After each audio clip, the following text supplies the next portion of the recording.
দেশবাসী, আমরা আল্লাহ তাআলার শুকরিয়া আদায় করি।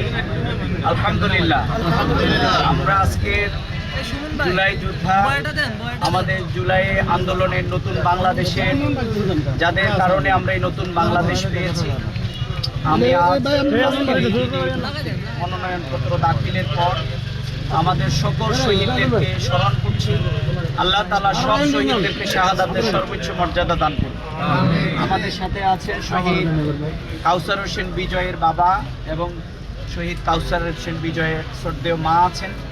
আমাদের সাথে আছেন জুলাই যোদ্ধা এবং আমাদের সাথে আছেন অন্য ধর্মাবলম্বী আমাদের দাদা আছেন।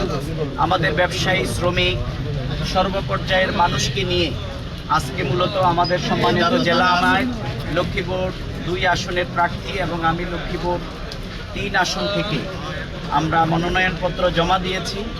আমরা আজকের এই দিনে মূলত একটি দুর্নীতিমুক্ত বাংলাদেশ গড়বার জন্যে আমরা আমাদের এই অভিযান।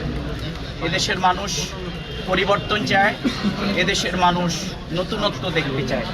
এর মধ্য দিয়ে আমরা মনে করি আগামী দিনে সেই ইনসাফের বাংলাদেশ জন্যে আমাদের প্রিয় ভাই শহীদ হাদি সর্বশেষ শাহাদাতের অমীয় সুধা পান করেছেন। অবিলম্বে শহীদ উসমান হাদির খুনিদের গ্রেপ্তার করতে হবে। আমার একটা স্মার্ট সিদ্ধান্তে 25% গ্যাসের খরচ কমেছে। ভাবছেন কিভাবে? সাধারণ গ্যাস স্টোভ বদলে আমি এনেছি আরএফএল গ্যাস স্টোভ। এর সাইন্টিফিক নজল ও ব্রাস বার্নার ক্যাপ সমানভাবে তাপ ছড়িয়ে রান্না করে দ্রুত। তাই গ্যাসও বাঁচায় 25%, টাকাও বাঁচে 25%। আরএফএল গ্যাস স্টোভ নিরাপদ ও গ্যাস সাশ্রয়ী।